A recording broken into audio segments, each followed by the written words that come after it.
Probabil acesta va fi primul din cele două clipuri pe care le vom face astăzi.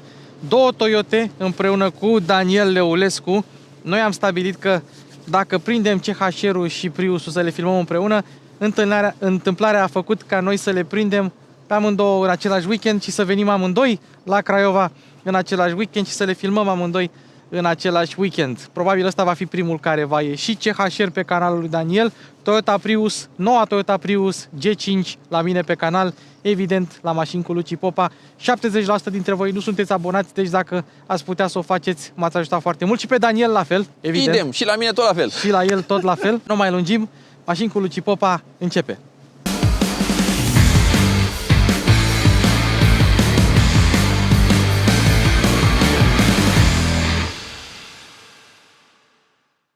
De câteva luni știți de la mine de aplicația Bolo, prin care poți să-ți faci RCA simplu și rapid, pentru că scanezi cu telefonul datele tale și ale mașinii, merge și la persoane juridice și primești ofertele rapid la un preț corect. Mai mult poți să plătești cu Apple Pay și Google Pay, deci totul este atât de simplu, nici nu vă puteți imagina. Ei bine, acum există o nouă funcție în aplicația Bolo. Este singura aplicație de RCA prin care poți să-ți faci RCA în vederea înmatriculării. Ai absolut toți pașii acolo în aplicație dacă selectezi funcția în vederea înmatriculării. Bolo, fă-ți RCA în 2 minute, acum și în vederea matriculării. Dar înainte de toate trebuie să le mulțumim celor de la Toyota București Vest pentru amabilitatea de a ne lăsa să testăm mașina. Parte din Asco Group, îi găsiți pe calea Giulești și office@toyotabucureștivest.ro. Ei au toate Toyotele noi, Corolla, CHR-ul nou, Prius-ul nou, pe toate le găsiți să le testați. Acolo sunt niște oameni de nota 10 și îi recomand cu mare căldură. My precious! Un proprietar de Prius față în față cu noul Prius, cu G5. Cu viitoarea lui mașină peste 5-6 ani. Peste 5-6 ani, da, o iei plug-in? Peste 5-6 ani s-ar putea să ai plug-in, pentru că deocamdată doar varianta asta se vinde în Europa. Doar varianta asta se vinde în Europa, dar treci tu de la normal hybrid sau full hybrid la plug-in hybrid peste 5-6 ani? Ce zici? Grea întrebare. Hai să ne răspundem peste 5-6 ani. Dar în America avem 1.8, 2 litri, 2 litri cu tracțiune integrală și non-plug hybrid. Și plug-in. Și plug-in. Da. Păi vrei să vezi care e partea amuzantă? Americanii primesc la Prius în America ce primim noi în Europa pe CHR. Fix aceleași motorizări. Adică 1.8, 2.0, cu integrală și plug-in hybrid cu tracțiune față. Fix aceleași motorizări pe care le primim pe CHR, americanii le primesc pe Prius. Și mie mi se pare că Toyota a făcut o mare greșeală să nu vândă plug-in-ul, să nu vândă hibridul normal la noi. Da, dar suntem în anul de grație 2024 și sfatul meu, priviți filmele americane ce vor fi turnate în 2024, 2025 și 2026, veți descoperi în trafic undeva pe fundal întotdeauna un Prius. Neapărat G5 sau trebuie să fie de toate? Deja o să fie G5. În filme, zici în tu. Filme. Deja am văzut cu G4 în filme. G3 nu mai vorbesc. G3 și G2 sunt o grămadă, da, în filme. Deci da. Toyota are acolo un om bun la presă care zice, faceți un film, da. Băgăm și noi pe fundal. Știi că în 2017 61% din toate hibridele vândute vreodată erau Priusuri. No. Dar ușor, adopția asta în masă a modelelor hibride a făcut ca Priusul să mai piardă un pic de cotă de piață și din acest motiv Toyota a făcut-o să arate așa. Pe forma de Prius clasică și pe platforma asta Toyota New Global Architecture, aceeași pe care o folosește și CHR-ul, aceeași platformă de clasă C, au reușit să o facă mai frumoasă. Ambele au semnătura luminoasă în forma literei C, dar forma asta de Prius e drăguță. Știi ce au făcut, Daniele? Deci au coborât-o 5 cm. Față de a ta, e mai joasă cu 5 cm. Asta poți să vezi cu ochiul liber? Sau? Da. Poți să vezi cu ochiul liber. Și nu are spatele atât de ridicat, e mult mai plonjat. Da. Jantele au crescut în dimensiuni. 17 sau 19. Ea parcă s-a mai scurtat, nu că parcă, sigur s-a mai scurtat. 5 cm. Ho. Dar ampatamentul a crescut cu 5 cm. Deci e mai lată, mai joasă cu 5 cm, ampatamentul mai lung cu 5 cm și consolele mai scurte cu 5 cm. Deci de asta arată ea mai ozenistic. Ozenistic, mai orice sportivă, Toyota da. Prius a arătat ozenistic, dar asta, cred că cel care a aprobat design-ul a ieșit la un team building cu băieții din trupa lui și au zis, băi, Hai mă, Dați-vă frâu, dați-vă frâu că eu vă aprob. Da, chiar ultimul album, hai să o facem lată cum ar veni. Știi unde am văzut eu prima dată un G5? Nu. După ce ne-am despărțit noi în Germania și eu am plecat în Belgia și am fost la Toyota Europe, Cartierul general al Belgia, al Toyotei, este în Belgia. e în Belgia, la Bruxelles. Și am intrat în parcarea lor, acolo unde aveau toate mașinile de test. Și am văzut Lexus RZ, am văzut Priusul G5 care fusese testat pentru pietoni și avea urme de lovituri aici de la manechinii, știi, din aceia făcuți pentru testele cu pietoni. Și am mai văzut și alte modele pe care n-am voie să le menționez, dar... Divulg. Poftim? Să le divulgi. N-am voie să le divulg, dar erau acolo toate în parcare. Când am fost să testez Toyota Mirai și am fost cu Aurisul să testez Toyota Mirai și am văzut G5 și Lexus RZ. Dar fun fact era că până ziua vreau și eu, da, nicio problemă, ce-ți vă în parcare acolo și o lua, asta e cheia, du-te și tu și ia-o, știi, lasă-ți mașina ta pe aici. Bă, în cartierul general, Toyota Europe, adică acolo unde era, știi de ce? Era luna august, francezii și belgienii în luna august toți sunt în vacanță. Concediu. În concediu. Și majoritatea italienilor. Exact. Și de asta arată mașina asta atât de bine. Emblema Toyota nu mai este cu albastru. La G4 e tot cu albastru, nu? Da. Ok. Cameră, Frontală și avem evident 360 acum. senzor de parcare, Senzorii nu avem nicio problemă cu ei. faruri LED. Avem acum, a ta n-are senzor pe lateral. Ba da. Are și senzor Are. pe lateral. Inclusiv G3-ul, care nu avea senzor față, avea senzor pe lateral pentru sistemul de parcare automat. Da, păi și ăsta la fel. Dar Toyota spune că toate sistemele, camerele, senzorii au fost îmbunătățite. De exemplu, radarul bate de 2 ori mai mult, camerele la fel bate de 2 ori mai mult. Radar încălzit. Parbrizul este încălzit în zona radarului. Și în zona asta. Și ia uite se vede. cât de mult. Da, mai mult ca la CHR parcă. Da. Și aici, să spunem și pe canalul tău. Da. De ce crezi că au această formă? Două roluri joacă. Vânt, antivânt, Primul, așa. care de fapt nu e cel mai important. Cel mai important este în felul următor. Această protecție de plastic preia căldura solară și împiedică să se ducă pe metal, ca metalul să încălzească lamela și să se distrugă în timp. Am înțeles. Două roluri, aerodinamic și protecție. Hybrid Reborn. Și pe lângă faptul că scrie Hybrid Reborn aici, ia fi atent că o să dau un zoom. Uită-te sub Prius! acolo. E un mini Prius acolo. Ce tare. Altă chestie. Cum ți se pare botul față de G4 și G3? Nu e mai jos? Este mai jos, este mai agresiv, tot designul mașinii este mai agresiv. Da. Parcă au împrumutat câțiva de la Mazda și de la BMW și au zis, băieți, Hai. ia dați voi o tușă aici pe modelul ăsta. Faruri, semnătorul luminoasă C, faruri Matrix LED, dacă semnalizăm, da, Dar luminile de știi zi se fac. ce e mai interesant? E că nu mai are atâtea linii frânte, Da, nu. adică nu mai e coșmarul tinichigiului. Da, ăsta e plastic, evident, că n-ai voie să ai metal Clar, în zona clar. asta, tai pietonul. Dar și când mașina asta se află în spatele tău și semnalizează, Dă-te la o parte. mare lucru, pentru că față de vechea generație, și mă refer aici la plug-in hybrid, are 101 cai în plus. Aproape au dublat puterea. Au zis, bă, fii atent, o facem frumoasă, dar dă-i și un pic de căluțe așa, știi? Pentru că primește 2.0. Jante pe 19. Da, geante pe 19, Dar o 7... dimensiune atipică, cred că vor costa de te vor îndoi ca client. Pentru că ai 195-50 pe 19. Da, What the fuck? 195, da, și pe CHR sunt mai late. Sunt mai late, Cu da. cât sunt mai late, sunt mai tipice. Dar Sunt mai ăsta tipice, atât da. de mare, dimensiunea înaltă și atât de îngustă. Și nu 195. știu, am mai văzut eu 195 pe 19 la altă mașină, dar am să scap acum care. Da, anvelopele sunt înguste, tocmai ca să aibă rezistență redusă la înaintare. Pentru Și- consum de redus. combustibil redus. Și pentru zgomot la rulare, dar mai mult pentru consum redus. Apropo, asta este versiunea plug-in hybrid. 84 de km autonomie cu jantele de 17, 72 de km autonomie exclusiv electrică. Dacă ții jantele pe 19, pierzi 12 km doar din dimensiunea jantelor. Așa că sfatul meu, luați versiunea cu 17 inch, bucurați-vă de 86 de km autonomie. Și protejați suspensie. Da, Talon mai înalt, nu se mai duce tot un în suspensie. amortizoare în bucși. Mai preia și anvelopa ceva. Am mai observat o chestie aici. Unde scrie Scrisul. Prius? E Prius aici în spate pe elementul ăsta de plastic de la aripă. Platforma e aceeași cu CHR-ul, adică avem tot McPherson pe față, avem un dublu braț pe spate, suspensie independentă, evident, și asta poate fi în America. De la cumpărată G4 au pus suspensii independente pe spate, G3 avea punte și era... Da, rezervor 40 de litri nu e foarte mare, dar na, cine va folosi mașina asta, în special uberiștii? Nu cred. Nu crezi? În prima etapă nu. Nu? Dar cine crezi? Prius întotdeauna a fost o declarație, un statement. Dom'le, eu protejez natura, eu am grijă de mediu.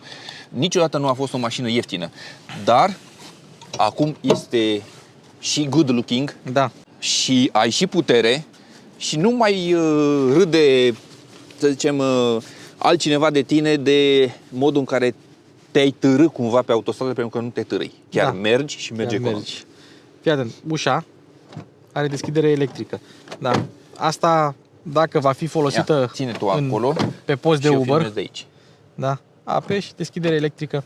Asta va fi ușor, cred eu, pentru pasagerii Uberului și dacă se strică acest buton electric sau rămâi fără baterie, are aici un mecanism fizic de deschidere, care într-adevăr e mai greu de acționat, dar nu e gândit să fie așa ea. E backup. Da, e de backup, cu child lock și tot ceea ce presupune acest lucru. Americanii chiar o folosesc pe post de mașină de Uber și eu cred că Toyota știe chestia asta pentru că a făcut deschiderea destul de amplă. bună. Mult mai bună ca la CHR. Deschiderea aici în spate. Știi, poți să intri mai ușor. Dar o să revenim la interior după aceea. Hai să mergem și în spate. Și ia uite ce au făcut aici, ce au scris Scrie aici. Prius. Da. Scrie Prius. Stai mă puțin, că mai era o chestie. Stai, că vreau să... Ăsta e un P de la Prius. Și asta e un easter egg. Da. La asta are multe easter egg-uri mașina asta. Mesaje ascunse, hai să le spunem piromânește. Da, piromânește. Și avem aici iarăși două camere care se uită cruciș. Două camere care se uită cruciș, dar exact, la multe mașini a doua cameră e pusă sus, știi? În antenuță. Aici văd că nu e pusă în antenuță, au pus-o tot jos. Și nu spune că ăsta... Are spălător. Spălător de cameră. CHR-ul nu are spălător de cameră, ăsta are. PHEV Prius, da, scrie aici mare Prius, la CHR avem inscripția CHR iluminată. Emblema Toyota e mică, dacă vrei să deschizi portbagajul de aici și uite, lumina de marșarier unde e pusă aici în bară. Da. Apropo, bara față că și bara spate sunt făcute dintr-un plastic ușor de reciclat, pentru că o să fie multe fender bendere, multe astfel de incidente În trafic. în trafic, vopsiri, schimbări de bară și așa mai departe și să le facă ușor de reciclat, să nu rămână... De la G3 au pornit cu plasticul reciclabil și în cantitate foarte mare pe mașină, dar asta nu l-a împiedicat să fie un plastic de calitate spre deosebire de alții. Da. Ce trebuie să țineți minte? Dacă vă duceți prin America și vedeți un Prius G5 cu stopurile clare, e plug-in hybrid. Dacă are stopurile roșii, e hibrid normal, așa le recunoști în America. Și mai O să ajungă și în Europa. Doamne ajută să ajungă și în Europa. Un de la de 140 de cai de 1.8, dacă îl scol la 33.000 cât e CHR-ul, că prețurile sunt similare. Plug-in hybridul de CHR cu plug-in hybridul de Prius sunt similare ca preț. Nu știu dacă e... Amândouă sunt un pic Overpriced? scumpicele, dacă este să mă întrebați pe mine, că mulți o să fie în comentarii: da, banii ăștia mi-au Tesla Model 3. Ia-ți Tesla Model 3. Ce să zic? Și dacă vrei să faci 1000 de kilometri dintr-un foc, te oprești de 2 ori. Portbagajul 284 de litri. Asta este cablu Type 2 care vine cu mașina. Mai vine și cu un cablu domestic care e la mine acasă. Am încărcat mașina în 5 ore 20 de minute, de la 0%. Dacă o încarci la Type 2, se încarcă la 3,3 kW, se încarcă în 4 ore. Nu e mare diferență. Hybrid Reborn. Încă o dată avem aici Hybrid Reborn. Avem și aici o priză de 230. Ho, ho! Da, și ca la CHR aici ar trebui să fie bateria. Și într-adevăr, aici este bateria. 12 volți AGM. Da, GM.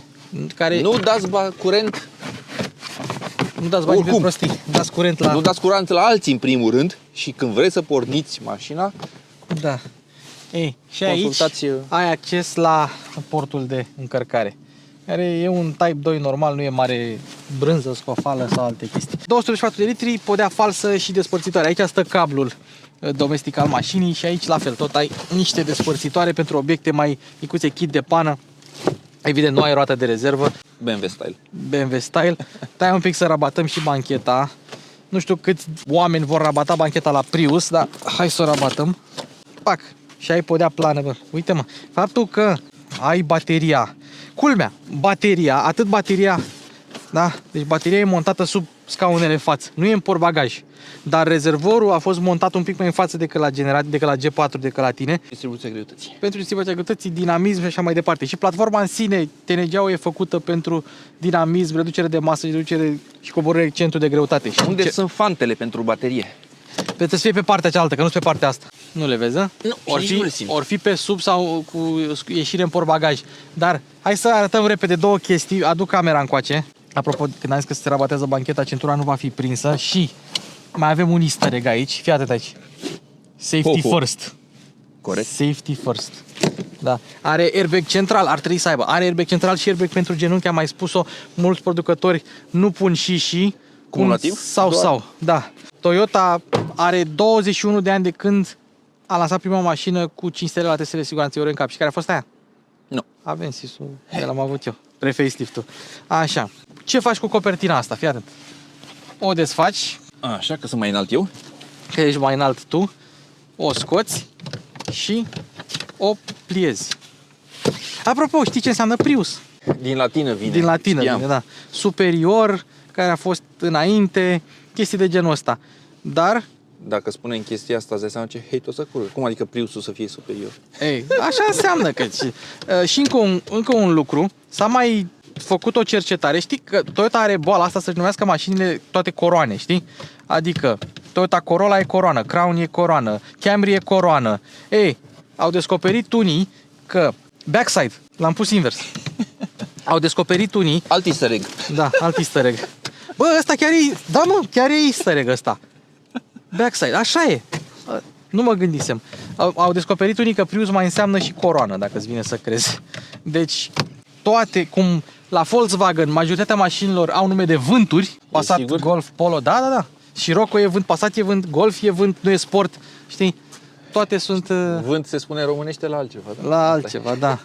Fiind o Toyota, poți să închizi de la buton și am pus butonul de la SUV, de la CHR. Vezi? SUV, da. El e un liftback, un notchback, dar așa e și așa sunt toate generațiile. Nu e niciun alt sedan.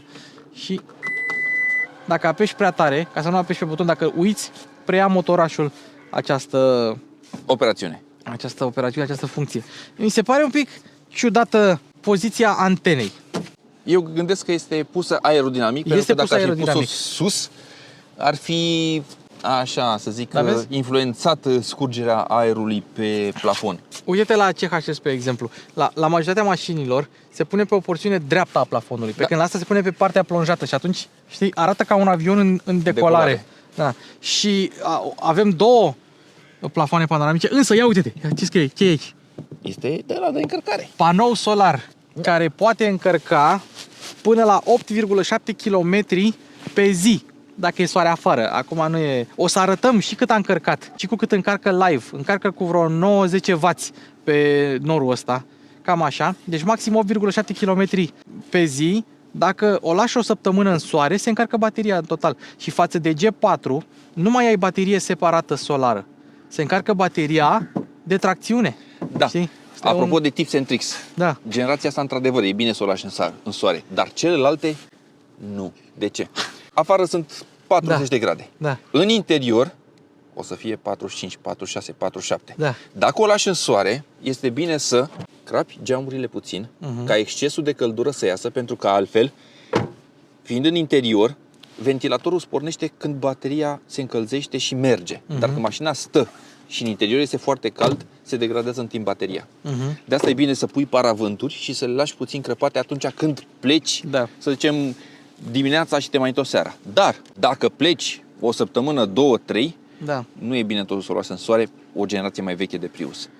E bine să o pui la umbră. Apropo de baterie, avem 13,6 kWh. Autonomia, am spus, 84 cu 72, deci bateria este cu 30% mai mare, dar este cu 50% mai densă. Un litiu-ion, am spus și cum se încarcă. Saltă capota. Hai să vedem și pe ce se bazează. Da. Și vreau să mai spun repede pejor, Repede, că tot repede. așa. Deci avem flapsurile astea aerodinamice aici. Da. Mașina are un coeficient aerodinamic de 0,24. Și există niște statistici interesante la Priusul ăsta. Este una dintre cele mai aerodinamice mașini din segmentul ei, dacă nu chiar cea mai aerodinamică. Ok, mai sunt unele electrice mai aerodinamice, dar este mașina cu consumul cel mai mic. Stai să te ajut cu scaun. Este mașina cu consumul cel mai mic, care cară după ea o baterie de 13,2 kWh și este cea mai eficientă mașină în ceea ce privește consumul de carburant, care cară după ea un motor de 2.0 benzină. Știi? Deci și îți face suta în 6,8 secunde. O Toyota hibrid. Astea sunt cifre de Golf GTI, înțelegi? 6,8 Mai spune o dată, să audă și cifre alții. de Golf GTI. Diesel sau benzină? E GTI, benzină, La IGTD, normal. da. Așa, și mai vreau să mai spun o chestie. Rigiditatea torsională, da, datorită acestui montant C, este mai bună cu 30%. Caroseria este mai ușoară cu 24 de kg față de G4 și s-au folosit mult oțel de înaltă rezistență. Asta vreau să spun. Deci, platforma în sine a făcut ca mașina să fie mai Ia, rigidă. ține puțin aici să verific eu ceva. Ce aici? Baterie, Borna Plus de baterie. Bornare Plus. Da. Aici trebuie să puneți robot de pornire. Deci nu în altă parte. Și minusul unde e? Minusul pe caroserie. Pe caroserie, a? Dacă nu mă înșel, ăla de jos ar trebui să fie, că e pus pe caroserie. Da. Nu, trebuie să fie altcumva. Nu, trebuie să fie metalic și să iasă Să fie pus pe caroserie, da. Filtrul de aer. mic, exact ca la CHR. Exact ca la Hybrid G4. Reborn. Din nou, alt easter egg. Exact. Da. Rezervoarele și ele le-au mutat aici pe stânga. 1%. Grad de înclinație. Sper că nu vă deranjează prea mult Zgomotul. zgomotul ăsta, da. Am lăsat noi ventilația. Apropo, bateria are și preîncălzire și prerăcire dacă ai nevoie de așa ceva. Adică este tratată ca o baterie de mașină electrică. Denso. Denso, care Made lucrează in cu Japan. Toyota de nu știu când. Toată Păi mașina e făcută Toyota are acțiuni în Denso. în Denso, da, cu mare acțiuni în multe chestii. Exact. Poziționarea bateriilor. Se vede că e bateria de tracțiune sub bancheta față, da? Și Bancheta spate. bancheta spate, scuze, că nu există banchetă față. Și avem O pâslă. o pâslă ciudată pentru antifonare, dar presupun că e ceva reciclat. Așa Garantat. îmi dă impresia. Așa îmi dă impresia. Capota aia e în forma V-ului, exact cum este la CHR și Și siguranță. Cât spațiu ai între traversă și radiator. evident că mașina asta va primi 5 stele la siguranță, nu încape îndoială. Motorul pe benzină M20 FXAU 152 de cai putere este prima generație, primul motor de 2.0 din familia Dynamic Force. Randament 41%, injecție mixtă.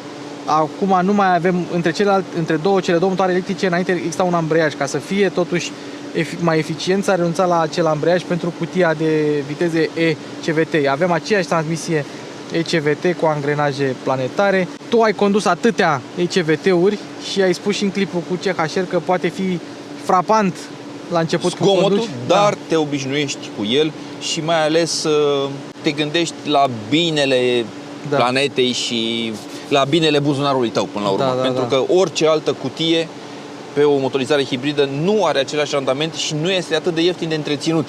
Da. ECVT-ul este cea mai ieftină cutie automată de întreținut. Ei, și știm cu toții că motoarele astea merg cu un ulei foarte subțire, 0,16 parcă.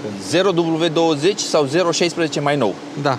Ei, dar la Prius, nu știu dacă și la CHR, că CHR e un pic mai înaltă, dar bănuiesc că e la fel. Nu mai ai baie de ulei, e carter uscat. Aici, de obicei, se pune carter uscat la mașinile foarte joase pentru un centru de greutate mai coborât și atunci avem un sistem care lubrifiază mașina uniform, indiferent de încărcarea în viraje. 0,16 merge M20A FXS-ul ăsta. Și recomandarea noastră a tuturor, să lăsați, dacă descărcați bateria de tracțiune, nu mergeți cu motorul rece la turații mari inițial. Da. Lăsați-l să se încălzească. Trebuie să se încălzească atât uleiul în motor, dar și uleiul din transmisie. Da. Și revenind la întreținere, chiar dacă Toyota spune că nu are în carnetul de întreținere înlocuirea uleiului la cutia de viteze CVT, faceți-o. Da. Nu puteți prăji cartofi în ulei la nesfârșit. Ulciorul nu merge de multe ori la apă, să-i spunem așa. Și când merge și când se sparge, Da. Eu am făcut, Daniel a făcut cu CHR-ul all-wheel drive non-plug-in Craiova-București cu 5.9, eu am făcut cu asta 5.2, cu bateria descărcată și am mai mers un pic cu ea până ai îngolit bateria prin București. Dar în aglomerația infectă din București am scos 6.0 cu ea cu bateria goală și într-adevăr probabil că atunci când ai bateria goală vei avea un consum mai mare decât la un Prius hibrid normal, dar asta e o mașină gândită să mergi cu ea cu bateria încărcată. Nu degeaba i-au mărit bateria de tracțiune, nu degeaba i-au mărit autonomia, nu degeaba au făcut-o aerodinamică și au eficientizat tot sistemul. Vreau să văd dacă ai keyless pe spate aici, pentru că avem keyless-ul pe față, evident mânerul tradițional de Toyota, care își face treaba foarte bine, e subțirel, dar vreau să opresc motorul, să iau cheia, așa, să văd dacă ai keyless pe spate. Eu bănuiesc că nu. Ar trebui să fie. Nu e. Nu e. Nu e, nici la CHR nu e și nu ai. Tu ai? Pe spate nu cred. Pe spate nu. Pe față am. Și Ok. la portbagaj. Fă-ți poziția și hai să treci în spate, să vedem. Pentru că mașina a fost coborâtă cu 5 cm, ar trebui să ai mai puțin spațiu decât în a ta. Știi cât spațiu ai în a ta? Presupun că te-ai Da. urcat. Mă refer în spate. Uite, ca să nu forțez, loc până în planșeul de bord, 3 degete. Cam înaltă pentru mine. Cam înaltă ce? Poziția. Da? Da. O palmă întreagă. Cam 5 degete de fapt. Tu la 1,87 și acum 1,87. tu trebuie să stai în spatele tău, vezi că e o gentuță acolo. Da. La picioare, mai mult ca în CHR parcă. 3 degete. Ok, la cap, ia să vedem. 4 la limită, 3 degete și jumătate. Da? E ok. Și nu E ating ok. în spate. Nu atingi. Dacă stai relaxat, cât mai ai? Dacă stai pe spate cu capul pe tetieră, cât spațiu mai ai? Bag un deget acolo. 2 2. degete. Aha. Deci cam asta e Dar cu spațiul este spațiul suficient. spate. Fii atent. Nici asta n-are. Dar are mânere în spate. Nici CHR-ul n-are. CHR-ul n-avea. Nu, asta Da, are. asta are. N-are cârlige și asta mă scoate din sărite. Eu chiar folosesc cârligele, bă. Mă, puneți-vă și un cârlig de haină, știi? Sau ca la Volkswagen pe care le au aici. Mă, puneți-mă un cârlig, mă, pun și o geacă. Sunt niște device-uri de le poți cumpăra de pe Da, AliExpress. știu, și dar hai totuși să punem, știi? Da? CHR-ul n-are mânere deloc. Kilos tot doar în dreapta. Tot doar în dreapta. stânga. Scaune încălzite. Șoferul în n-are spate. kilos, băi. N-are kilos șoferul, dar are airbag central. Păi nu, i-a vândut așa mașină. Și scaune încălzite pe spate. Bancheta e confortabilă, cum ți se pare? Da?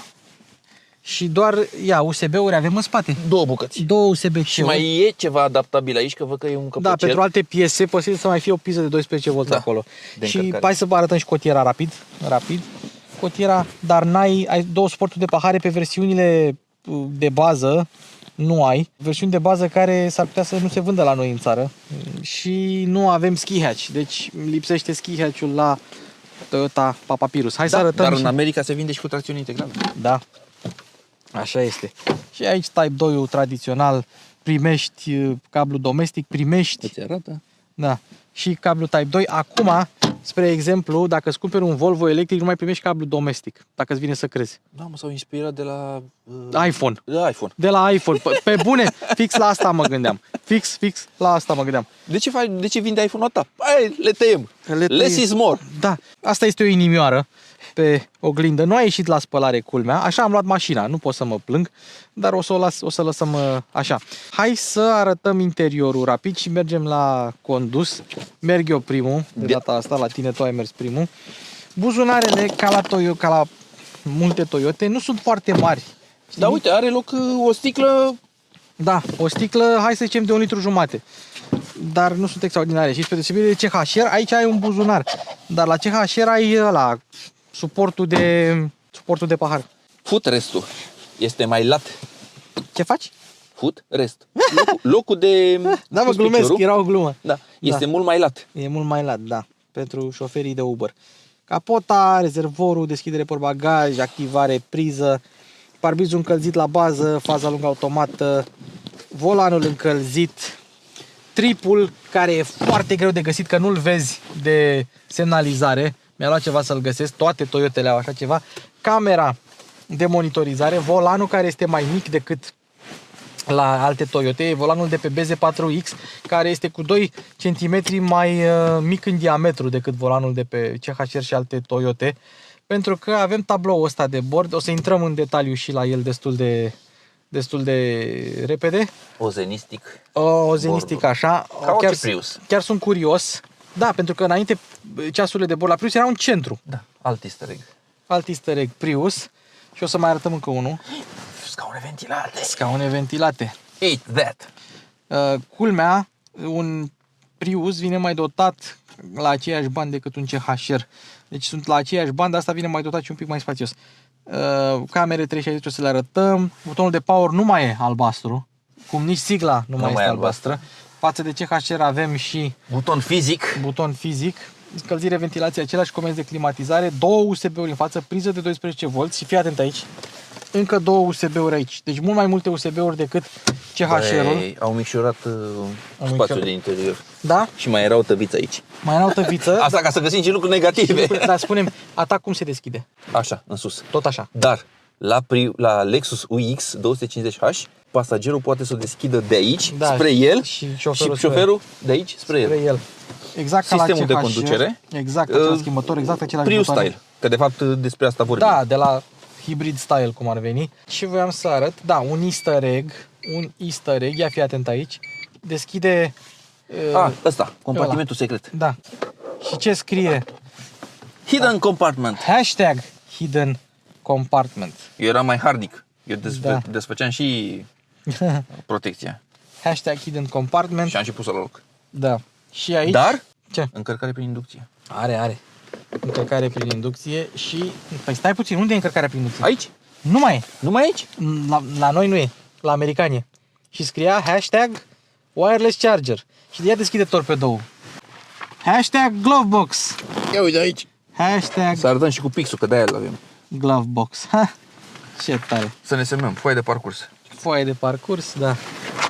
Iluminatul interior. Mai mic torpedoul, ca adâncime, dar mult mai lat față de G4. Da, e mai mare cu vreo 1 litru și ceva la volum total, dar la dimensiuni e altfel împachetat.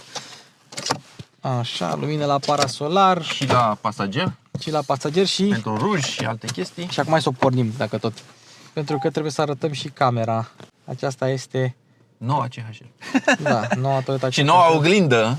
Deci, ori așa, oglindă, ori așa și, evident, oglindă. Și o poți să o setezi, adică poți să setezi înălțimea, stânga-dreapta. Cam ăsta este tabloul de bord. E mic, e luat de pe BZ4X și are cam multe informații, dacă observăm. Și o să intrăm un pic în el să arătăm. Deci, în dreapta jos, observ unde e rezervorul, unde e range-ul, încărcarea bateriei, multă informație așa pusă într-un singur loc. Ai charge, eco, power, baterie, consumul, kilometrajul total, trip, dacă vrei să schimbi tripul, pui de aici, mașina are 12.000. Cum mă 12.000? Nu, 12.000 până la următoarea revizie. Are 2.500, 262 de ambele tripuri, da, până la următoarea revizie și consumul, scor eco, cât ai mers pe electric, energie generată. Da, de la în față era și cea solară. Mai înapoi. Păi nu, asta e. Ia? Unde? Asta e cea solară. Asta e că e soare, vezi? Da. Apare cu soarele, dar o să arătăm și cât a regenerat, că apare în sistemul de infotainment. Plus alte asemenea, gen sisteme de asistență, muzică, călătorie, baterie, presiune în anvelope, sistemele de asistență pe care le poți... Apropo, vedeți ăsta. Da, senzorii aceștia, nu e camera 360, e un round view senzor, ceva de genul. Hai să vă spun ce fac ăștia. Nu te lasă să intri în obiecte staționare. Parcare asistată, rear cross traffic alert, tot felul de ieșire în siguranță. Dar o chestie pe care trebuie să o bunghești tu e asta. Te duci aici la setări vehicul, pauză șofer, whatever, nu contează. Asta este frânarea regenerativă. De aici poți să selectezi frânarea regenerativă. Cât de intruzivă să fie sau nu? Da, 3 trepte. O cauți și o cauți mult până să o găsești. Mai bine să știți de acum de existența acesteia. Setări instrument, aici cu instrumentarul de bord, nu e mare scofală, unități, limbă, tip contor. Avem și luminile ambientale, se vede. Și o imitație de ceva necunoscut. Avea impresia că e fibra de carbon, dar e un plastic foarte lucios și frumos. Acum, asta e un plastic moale. Moale doar acolo, pentru că aici este tare. Și ecranul, pentru că nu are cozoroc, este antireflex. Eu, în poziția mea, eu așa văd, așa este poziția mea la condus. Cam așa. Și având tot acest instrumentar, nu mai ai head-up display. Că nu mai ai nevoie. Exact. Că nu mai ai nevoie de head-up display. Acum o să vedem și când se va urca Daniel, că are altă fizionomie, altă poziție la volan, să vedem cum va fi. Așa, repede repejor, să arătăm sistemul de infotainment. Deci, whatever, CarPlay este un sistem foarte simplu, media, telefon, setări, aplicații, dar aici sunt informațiile importante. Istoric, ăsta este un consum, info, călătorie. Apropo, dacă o treci pe auto, hybrid sau EV, nu poți să vezi consumul în litri până nu merge mașina cu bateria descărcată. În rest ai doar consumul pe kWh. E un pic ciudat. Ia să vedem. Hybrid mode. Acum, o treci manual pe hybrid, că poți să o treci manual și vezi consumul de 5 cel mai recent. Dacă nu apeși pe butonul ăsta și o lași pe EV, trece consumul pe kWh. Asta ca să știți în cazul în care vreți să vedeți consumul. Moduri de rulare, eco, normal, sport și custom. SP off, auto hold, fren de parcare electrică, nu lipsește nimic. Așa, ce mai avem aici?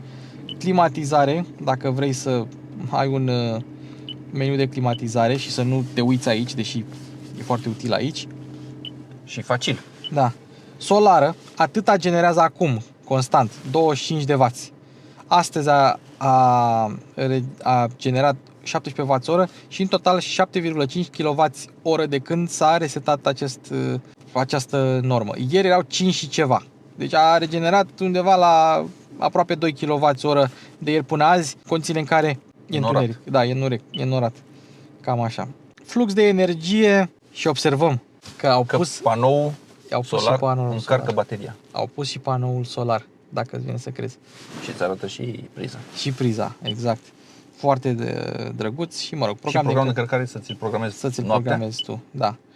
CarPlay-ul merge bine, full screen, n-am nicio problemă cu Diagonală mare. Diagonală mare, wireless sau cu fir. Fluiditate. Eu prefer cu fir, n-am nicio problemă, sistemul audio se aude bine, chiar dacă nu e JBL. Scaunele încălzite și volanul încălzit la Toyota funcționează bine, îți încălzesc bine mâinile și restul corpului. La alți producători nu se întâmplă așa ceva. Cred că am zis toate easter egg-urile, butoanele sunt normale de Toyota, nu e nimic spectaculos, sunt butoane fizice care funcționează bine. Bun, hai să mergem.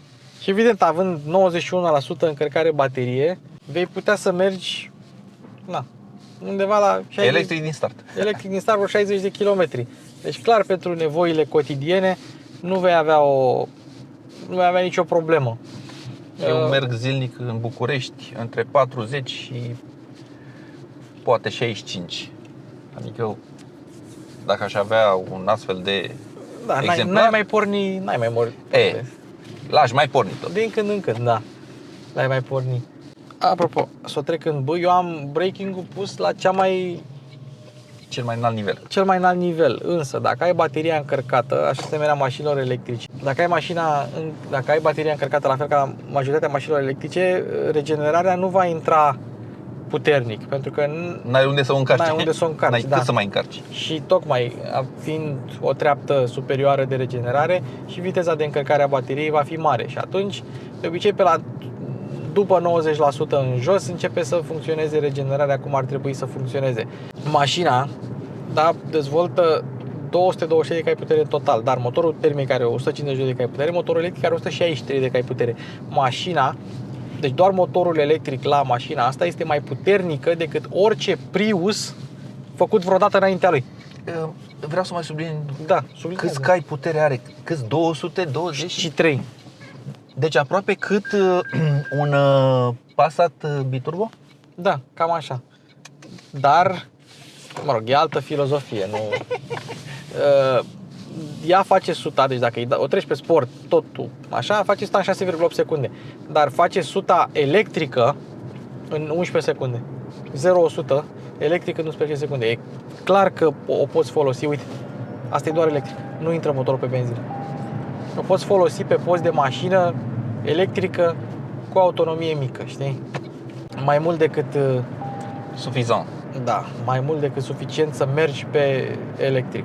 O să o trecem la un moment dat pe hibrid ca să încălzim motorul termic, că după aceea, când o să-i dăm, să vedem performanțele, să nu facem asta cu motorul rece. Dar asta e mișto, pentru că dacă o treci pe... Pentru mine este funny. Te aud pe tine vorbind și văd fețele șoferilor din trafic care se uită la acest OZN-ul. Da. Approaching a railroad crossing. Da, sau... Ia uite, deci posesor de BMW. De seria 7, ce e asta? Nu, seria 5 și-a lipit ochii de parbriz. Da? Foarte bine. Uite, ați auzit motorul. Pentru că acum este pe auto, nu mai e pe electric, este pe auto. Nu, aici nu e atât de intruziv zgomotul. Nu.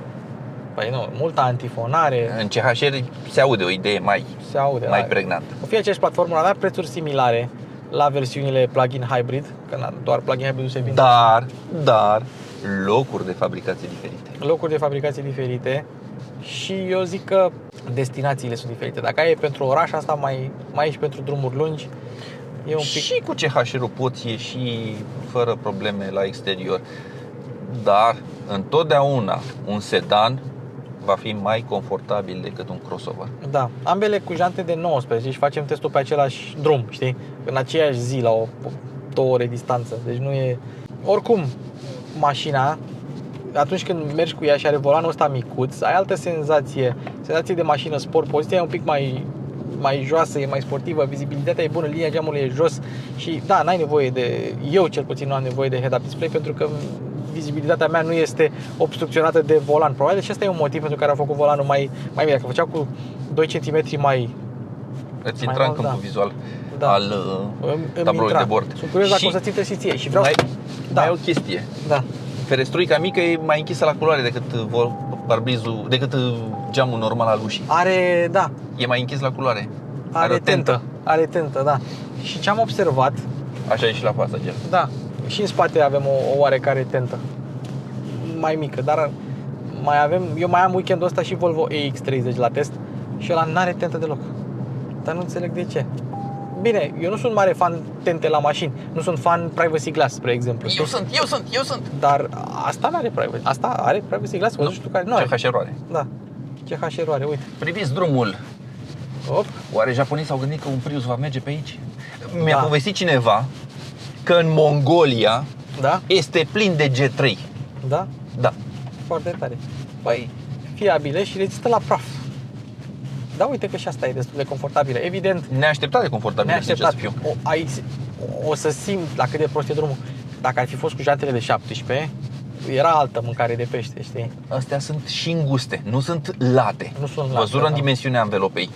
Da. Dacă erau late, se repercuta mai mult asupra suspensiei. Și așa se simte, dar era și mai rău dacă erau mai late anvelopele. Față de Priusul, nu știu dacă am condus G4, dar G3 am condus sigur. Față de alte Priusuri se vede poziția e mult mai sportivă, mult mai joasă, mult mai parcă nici nu e Prius. Parcă nici nu e Prius. Da, uite, eu nu pot la mașini să stau cu cotul pe geam. Înțelegi? De obicei stau așa. Decât la BMW. Nici la BMW nu, să știi. Dar la asta pot, spre exemplu. Și senzația, ce puțin în față, ok, lasă spatele, că l-am arătat deja cum obstrucționează, dar fața este mega aerisită și ai o vizibilitate fenomenală. Daniel, care e mai înalt decât mine. Și pilonul A, uite că nu e îmbrăcat în materiale închise la culoare și te ajută la senzația de luminozitate și de aerisire. Grad mare de deschidere. Cu toate că Toyota în general are tradiția, boala, cum vrei să-i spui, să pună materiale de un gri din ăsta tern în interior, chiar dacă tu ai materiale bune, cel puțin pe fețele de uși și unde mai pui tu mâna. Ok, aici e mai tare și nu sunt de acord cu materialul tare în zona asta pentru că se poate cred că e vorba de acces. Din cauza asta l-au pus ca să poată să fie desfăcut mai des și mai ușor în zona respectivă, pentru că ai și comenzi acolo și pentru display dacă va fi nevoie vreodată. Și de asta le era mai greu să pună spumă de asta, știi? Ei, plasticul ăsta acționează precum o tablă de școală, de cretă, pentru că, ia fii atent, poți să dai cu ceva și să scrii pe el. Pe aia dai cu mâna. Nu uita să alimentezi. Poți să scrii acolo. Nu uita să alimentezi. Nu uita să alimentezi. Uite, no diesel, știi? Da. Deci e exact ca o tablă. Uite. Mai fac o dată, da? Da. Acum am și prins. Am desenat și acum am șters. Deci exact ca o tablă. Poți să scrii, iei o cretă și scrii. Mi se pare fenomenal plasticul ăsta. Dar fix aceeași textură precum o tablă. Toyota for Life. Toyota for Life, da. Tesla, nu știu ce. Dar maniera e confortabilă, scaunele sunt, deci mă legi la ochi, mă pui pe scaun de Toyota, deci în ultima perioadă... Și asta are șezutul scurt. Și asta are șezutul scurt, exact, dar sunt ergonomice. Cel puțin mai ergonomic la CHR, dar aia era varianta GR. Sport, da, care te ținea mai bine, într-adevăr. Asta e mai confortabilă. Gândește-te în felul următor. Astea toate vor ajunge pe Uber, Bolt, nu știu ce. Lift trebuie să stai ore în șir. Asta e biroul. Da, să reziste și să nu obosești. Eu garantez că în scaunele astea n-am avut probleme cu nicio Toyota modernă, știi? Corolla, Camry, CHR, Yaris Cross, whatever. Nu mai vorbim de Highlander sau RAV4 sau chiar și Toyota Mirai pe hidrogen. Nu, dar scaunele au aceeași ergonomie, te sui în ele și grad de confortabilitate. Și le simți, da. Cu toate că nu au perna cea mai moale din aici, la șezut au perna moale, dar aici în spate nu e cea mai moale pernă, dar cu toate astea nu obosești, sunt exact. Numai scaunul șoferului are reglajul ăla mambar. Da. Din păcate, știi? Da. Rezoluție extraordinar de bună la sistemul multimedia. Același ca la cea. E o ultima generație. Sistemul ăsta se pune și pe Lexus și pe Toyota acum, cu același font în general, dar e un sistem de infotainment simplu. Simplu în ce sens? Simplu, adică facil de utilizat și doar cu informațiile de care ai nevoie. Nu te pierzi degeaba. Informații. Nu e stufos, da. Te duci la Kia, Hyundai și ei merg pe principiul invers. Băi, hai să punem cât mai multe setări. Vrei când dai de buton să se audă clictare sau click încet? Nu, aici e simplu, uite, ai consum, ai media, ai telefon, ai câteva setări. Restul lasă-le așa cum le-am făcut noi, că facem mașini de zeci de ani, lasă-ne pe noi să ne ocupăm de restul. Ei, la Hyundai, Kia, coreenii sunt un pic mai tipicari decât japonezii, știi? Pe chestii de genul ăsta. Uite, deci stă bine. Direcția, pe cât de ușoară e ea aici în zona punctului mort, în clipa în care încarci fața, se întărește, știi? Chiar dacă... Pentru feedback. Da, pentru feedback artificial, că mașina nu îți oferă. Hai, fii atent, hai pe sport. Punem pe sport, punem pe drive, ca să nu avem regenerare, să avem un pic mai mult zvâc. Și fiți atenți aici la... Deci cât avem? 68, da? Da. 90, 100, 110, 120, aici ne oprim, că deja e suficient. Mașina nu-ți dă senzația că rupe asfaltul, dar te uiți la vitezometru și el... Lexus feeling, dar ai observat o chestie și mai facem o dată. Trage liniar, dar ascultă, fără bruscare. Ascultă sunetul. Te aștepți ca pe modul sport motorul se audă cel mai vocal, da? Să fie cel mai vocal. Nu avem pe nimeni în spate, 17 la oră, ascultă aici motorul. Deci pierde tracțiunea pe față. 60, 70, 80, 100, 120. Acum a devenit mai vocal, dar prima dată când am accelerat nu era la fel de vocal. Pentru că a luat-o din mers. Aveai deja viteză, a luat din baterie putere. Mai mult, da. Exact. Acum a trebuit să-ți dea și baterie și accelerare. Exact. Termică. La confort acustic e cam... E ok, se aud anvelopele care, fiind de iarnă, n-au cum să... Și drumul ăsta nu e cel mai smooth de pe pământ. Exact. Adică e un pic abraziv față de alt asfalt. Dar, într-adevăr, de auzit se aude. Punem pilotul, mod pilot, dar fiți atenți la alte vehicule. Nu sunt alte vehicule pe stradă. Și e o avertizare. Da, e o avertizare. Știu că e o avertizare, dar adică mi se pare amuzant. Să nu te culci pe ureche, băi, gata, am pus pilotul, autonomie singur. Merge singură și se ocupă singură de manevre. O să te treci tu la volan acum să vezi cum e. Chiar sunt curios de părerea ta. Apropo, geamuri duble, n-am zis. Nu, dar uite că nu e, l-ai deschis și nu se aude zgomotul. Da. Ce înseamnă coeficientul aerodinamic bun. Da. Geamuri duble, n-am zis, pe spate nu sunt duble. Deci, uite că s-au pus. Deci acum regenerarea s-a mai golit și din baterie, regenerarea e la maximum și mașina încetinește ușor. Ăsta e modul pe care eu l-aș folosi în oraș. Sistemul de camere. Mașina e roșie, dar observăm o chestie. Trebuie să-i dau eu expunerea mai mare, așa. Camerele. Și ce te rog, Daniel, rapid, înainte să Purcelem. Da, bag un marșarier. Apropo, înainte de marșarier, ziceai de poziția mea la volan și cum să reglez volanul. Dacă încep să-l ridic, îmi intră în zona asta. Îți intră? Da. Da. Adică, de exemplu, dacă l-aș ține, să zicem... Nu, ține-l pune-l cum ai conduce tu. Cum ar fi cea mai bună poziție Așa, pentru tine. dar îmi taie din... Îți taie, deci ție îți taie. Da, mie nu, ție îți taie, am înțeles. Deci, vezi, contează tipul de fizionomie. Corect. Contează. Așa, Contează. bun. Bag un marșarier. Așa. Observăm, asta e camera spate. Red car. Red car. Și, ia fiți atenți aici, așa se spală un Prius. Păcat că murdărim mașina, că doar ce am spălat-o, dar na, așa se spală un Prius singur. Își face baie singur. Și vrei să știi? Pe cameră. Pe camere, că își face la... Ia. Să vedem. Le Da, spală pe pe amândouă. Le spală pe amândouă, da. Bun. Greșicul, da. Și aici vreau să închidem asta. Vreau să arăt altceva. Ce înseamnă pulse and glide? De exemplu, pulse and glide ce înseamnă? Trebuie să oprim la acea intersecție. Da. Imediat. Înseamnă că luăm piciorul din accelerație și progresiv frânăm încet, astfel încât din energia de frânare să încărcăm în baterie. Pe lângă, suplimentar față de ceea ce regenerează ea. Da, suplimentar față de ceea ce generează Și ea. în felul ăsta avem un stil care ne ajută să încărcăm mai mult curent în baterie. Da, practic să optimizezi perioada de decelerare astfel încât să încarci cât mai mult. Că dacă o lași pe liber, încarcă mai puțin, după aia acționezi frâna fizică. Da.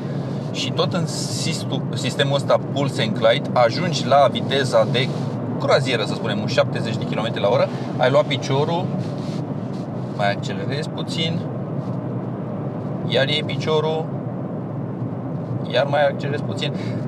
Acum, la drum liber, e puțin enervant și greu de realizat. Dar în momentul în care mergi în oraș, este foarte ușor de aplicat și te ajută. De exemplu, acum, de ce să stau în fundul lui, astfel încât să-mi arunce praf, pietriș și să sablez bara, farurile, capota, parbrizul. Păstrez o distanță corespunzătoare și în felul ăsta avem un mers atât regenerativ cât și, să zicem, eficient. Corect. Acum o să urmeze o coborâre și anticipăm coborârea, astfel încât avem... Nu trebuie să iei 100% piciorul de pe accelerație, poți să o mai lași puțin, astfel încât să modulezi regenerarea din pedală. Și asta poți să o faci mai mult dacă ești în modul braking, în de motor. Și încă o chestie. Braking e recomandat pentru coborârile îndelungate și pentru modul iarnă, când pe jos este zăpadă, gheață. Acolo este în special recomandat. Dar aici nu mai avem pornirea motorului termic cum avem la hibridele normale. La plug-in hybrid nu-ți mai pornește în braking, pentru că se folosește de o frânare regenerativă mai puternică. Și doar în anumite cazuri mai pornește când ai bateria goală. Motorul termic ți-l pornește pe frâna regenerativă, pe braking, atunci când ajungi în partea superioară de încărcare a bateriei, pentru a porni termicul și a avea consumatori, ca să-ți protejeze încărcarea bateriei, să nu forțeze prea mult în încărcare. Uite, un Lexus. Da. Dar asta zic că la 9 NX. Da. Și e NXX la număr. S-a uitat, ai văzut? S-a uitat. Bă, mașina acum poți să vezi. Întoarce privirile, da. Ia uite-l. La plug-in hybrid, altul. Dacă ai încărcare în baterie, să zicem cât aveam, 75%, nu o să pornească motorul termic dacă o ții pe braking. Da, pentru că e la hibrid, la hibridul normal o să pornească, știi? Ai o regenerare mult mai puternică a bateriei pe plug-in hybrid. Chiar ai. Sunt înghesuite într-adevăr informațiile în acel display, cam multe. Mă gândesc dacă există o posibilitate a spațierii sau selectării nou CHR. Nu există. Noul CHR? Da. Negru. Al nostru? Nu. Dacă era al nostru, întorceam și să recuperăm. Dar ar fi fost greu, că cheia e la noi. Da. Se vede, da, informație cam... Da, Toyota la multe mașini are boala asta să înghesuie informații acolo, știi? Erau la vechile ecrane micuțe, știi? Din alea dreptunghiulare. Era râcât-a, pârânât, mâcățăcă, la, bă. Acum măcar majusculele abreviate de la sistemele lor de siguranță utilizate. Tot felul de informații așa iurea. Aici măcar ai iconițe mai multe, știi? Da, oricum au păstrat, să zicem, pictogramele clasice. Charging Eco Power. Da. Și la Eco ai la jumătate, astfel încât să știi că de acolo o să-ți pornească și termicul. De acolo îți pornește termicul. Și să știi să îți adaptezi cumva stilul de condus. Asta pe hibrid sau auto-hibrid, că pe electric poți să-i dai blană în electric. Și ai 163 de cai care nu-ți de aici de acolo, știi? Oho. Da. Mai mult decât un E46 pe motorină. E fix un 320D E90. Da. Pre-facelift, știi? Ăla e, doar din motor electric. Și mai ai priviți, se încarcă din mers. Da. Acum și din solar, din bateria. Mă rog, ideea e că fluxul, schimbarea se întâmplă foarte rapid în funcție de ce faci tu cu mașina, da. De necesitatea mașinii, că nu o să, dacă tu iei piciorul de pe accelerație, evident că nu o să mai bage curent de la motor. Iei piciorul din accelerație, o lasă să se scurgă. Aveam și viteză mică, într-adevăr. Da. Și pe lângă faptul că încarci bateria, îți încarci și frigiderul cu carnea șoferilor din spate. Zgomotul este insesizabil al anvelopelor. Da, chiar este. Aici da, pentru că asfaltul este mai... E turnat dintr-o singură bucată, nu are fisuri, nu sunt umplute cu zmoală, cu bitum. Da, așa este. Dacă ai plafonul, cum îi zice, dacă ai plafonul ăsta cu celule fotovoltaice, nu poți să ai plafon panoramic. Ce chestie. Da, dar la e bine. G3 exista trapă cu celule fotovoltaice, dar care avea utilitate doar pentru sistemul de climatizare. Da, doar pentru sistemul de climatizare. Nu încărcau bateria. Aici, da. De asta aveai baterie separată solară la G4. Avem blind spot. Mașina are oricum toate sistemele de asistență. Dacă îți dai seama, dacă vrea unul să stai calea și nu te lasă să dai în el. Volvo, beat that. Da. Eu eram acolo, nu-l voiam pe unul să se bage, că s-a băgat la nesimțire, știi? Îi las. Dacă semnalizează, fac cu mâna, îi las, îi la nicio problemă. Bă, dar asta forța. Înțelegi? Și eu eram acolo în accelerație și nu mă lăsa mașina. Și efectiv s-a băgat. Nu mi-a mulțumit, nu nimic. Ei, și acum o să facem și outro. Cât timp o întoarce Daniel, o să facem și outro. Cum ți se pare, ca o concluzie, Prius G5? Mai precis. Ok, viitoarea ta mașină, asta va fi. În 5-6 ani. Da. Este o mașină cool acum, Priusul. Știi, uite, îți scriu femeile inimioare pe oglindă cu Priusul. Se pare că întoarce mai ușor decât a ta sau? Întoarce clar mai ușor ca a mea. Da? Da, pentru că a mea este mult mai lungă. E mai lungă decât un E91. De acord cu tine, dar are ampatamentul mai scurt a ta. Da, dar are anvelope mult mai late.